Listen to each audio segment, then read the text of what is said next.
What lurks on the back roads of Minnesota? Written by Slumber reads.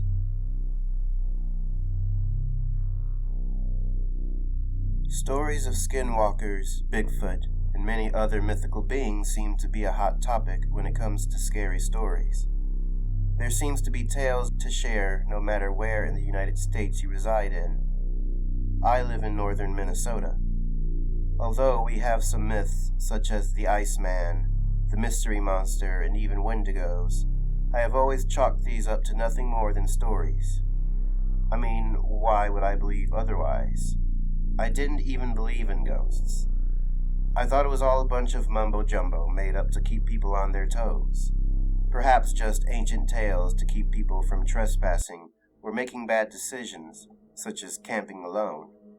I've always lived in a rather careful and isolated lifestyle anyway, so what stock did I really have to put into any of these tales? The story I'm about to tell is going to sound crazy. I'm going to try and explain it to the best of my recollection, even though adrenaline leaves more minor details in a bit of a haze. You see, I'm having a hard time digesting that something like what I encountered exists, because this leaves all other possibilities on the table. Skinwalkers, Bigfoot, everything. They may be real as well, and that thought terrifies me. As I said, I live a very isolated life. This means I don't even know my own back roads very well, if at all. So when the main road was closed whilst I went to pick up my brother from the bar in the city 20 miles away, I silently chewed myself out for not bringing a GPS. I do, however, have a general sense of direction, and figured if I just headed south and went back a little to the west roughly 20 miles, and I could figure it out. I won't bore you with directions. The important part is, as I mentioned, I would have to take foreign back roads. Let me start from the beginning of the night and tell you some more about myself to add some more context. I was a 19-year-old shut-in. I spent most of my nights playing video games and feeding my caffeine cravings. I did have a part-time job working at a farm a few miles down the road. The pay wasn't great, but it did pay for new games when I wanted one and other miscellaneous things. I was in that in-between spot in life where I knew I was an adult, but trying to find out what I wanted to do with my life was a daunting mystery. My skill sets were and are far and few between, and living in the middle of nowhere, opportunities were at a minimum. One late June night, I was up playing video games as I normally do. I think the game was Destiny, though it doesn't matter. It was roughly 12:30 a.m. when I got a text from my brother asking me to pick him up from the bar. Keep in mind, the bar closes at 1 a.m. He informed me he had no other ride and I was his only option. It was just like him to pin something like this on me last minute. I wanted to chew him out for going out drinking all the time, but I felt it wouldn't help the situation currently at hand. Instead, I told him I'd be there ASAP and to not venture off. He has ventured off in the past, leaving me to look for him on the streets, since he's awful at replying to texts. I slammed the rest of my can of Mountain Dew, grabbed the keys to my shitty 2002 Corolla, and headed out right away. About a mile in is where I made the realization that the main road was closed, so I took a second to think, threw on my blinker, and took the gravel road closest to it. If memory served me right, I thought I remembered this being a straight shot, with maybe one turn at the end. Not a big deal, right? Of course not. If I made it in time, it really doesn't matter what route I take. A couple of miles into the road, I was starting to really like the scene of my environment. The area I live in is fairly forested, but the trees here just seemed denser somehow. The road was as dark as it could possibly get, and it made me feel like I was in a horror movie. Which brings me to where things started getting strange. About 10 miles down the road, I started swearing the shadows weren't coordinating with my headlights properly. It's tough to explain, but it's like they were going outwards up top and inwards on the ground in front. Now, I'm no expert when it comes to how shadows should react, but it was one of those gut feelings that something about this wasn't right. Before I knew it, I came to the end of the road. There was a T-section and I promptly took a right. 1 mile down that road and it brought me directly into the city. Simple enough. I had a moment of self-celebration as I was proud of myself for figuring it out first try. I knew the city fairly well. Well, I say city, but it really only has a population of 15,000 people. Around here, though, that is a city. I got to the bar and found my brother just coming out with a few of his buddies. Perfect timing as well.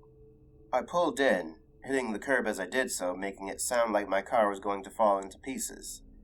It grabbed the attention of my brother and his friends, and they all started laughing as my brother waved them goodbye and made a light jog to my car. He hopped in, I backed out, and we were back on our way to the secluded road. We made some conversation as I drove with my window halfway down, as to not get a contact drunk. Believe me, I've seen my brother drunk many times, but him going all out tonight was quite apparent. It wasn't long before I came across the T section again and took a left. My brother made a joke about me having to not take the main road, and how this is probably the first time I've seen a new road in years.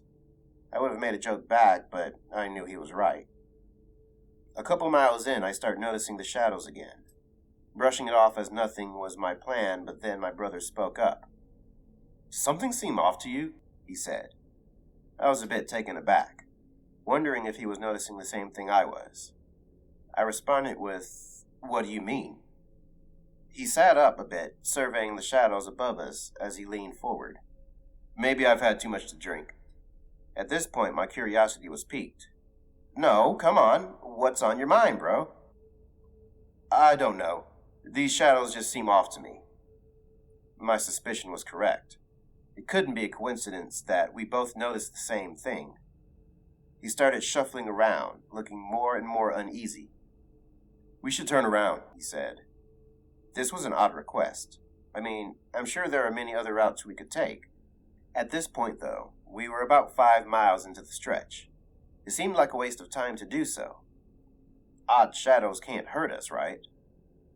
He started to open his mouth again when his eyes widened and he yelled, "Stop!" I didn't hesitate. I hit the brakes as hard as I could without losing control. "What? What happened?" I asked. "There's something in front of us!" I looked ahead and couldn't see anything past the gravel cloud. We sat and waited for it to clear, my heart beating faster and faster with each passing second. Just as it seemed as though it would totally dissipate, something happened that I will forever have nightmares about. A face, about 2 feet long and a foot wide, slammed into the windshield with so much force it caused the windshield to start to crack. The face seemed to be made of shadows, as if it jumped off the ground and formed before us. There was no hesitation between me seeing this and shoving the shift into reverse and punching the gas. As we were backing up at speeds too fast to fully control, the shadows started seeping in through the cracks. We were both panicking as my brother took off his shirt and began pushing it against the cracks. How he made this quick decision whilst being wasted still puzzles me, but maybe the adrenaline made him sober up fast. I started to slow down so I could, as safely as possible, turn around. I whipped the wheel to the left and threw the car in a 90-degree angle, kicking up more gravel clouds as I did so. I went to shove the shift into drive when I realized my car had stalled out. Turning the key over and over again, I was looking around for where this creature was. Then I saw it. Through my open window, about 10 feet away, inching closer and closer with a grin that told me it knew it had us trapped. I took my hand off the key to reach for my window scroll to close it. Say what you will about this cheap design, but if I hadn't had it in that moment, I may not be typing this out right now. The creature, noticing that the window was going up, moved with much more haste, closing a split second before the creature got to it. This seemed to anger it. It began screaming in a high-pitched wail that deafened me for a few seconds. Whilst all this was happening, my brother had the mental capacity to keep trying to start the car. Noticing that it was still in drive, I pushed it into park. He turned it one more time and the car started. Putting it back into drive, I took off once again in the opposite direction. We drove at speeds way too fast as I heard the stomping of this beast trying to keep up. It wasn't long before we reached the T section again, and I took a right turn going as fast as I felt I could control. Knowing we weren't out of the woods yet, I stayed on it until we reached the city once more. Finally, hopefully, in safe territory. We parked on Main Street to catch our breath. My brother apologized profusely for making me come get him. It wasn't his fault. How could either of us have known something like this could happen? How could anybody? Luckily, there were many more routes to take back home, and he knew them all. We took the one with the least amount of trees and made it home safe and sound. It's been a couple years since then. My brother and I don't talk about it, but we always advise people to stay off that road any time it is mentioned. He's quit drinking. Actually, I don't think he's had a sip since that night. I'm still a shut-in, but I do now have my own apartment in the aforementioned city. I work an office job there, and though it's nothing special, it works for now. That night left many scars on me. Every time I see a shadow, I wonder if it has come back for me. I've come to the conclusion that as long as I stay off that road, I should be safe.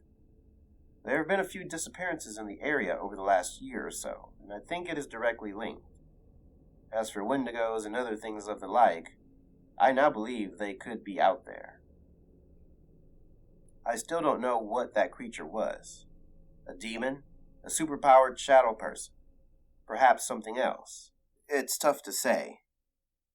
All I know is it doesn't hurt to keep your guard up. Most importantly, it doesn't hurt to stay off less traveled roads.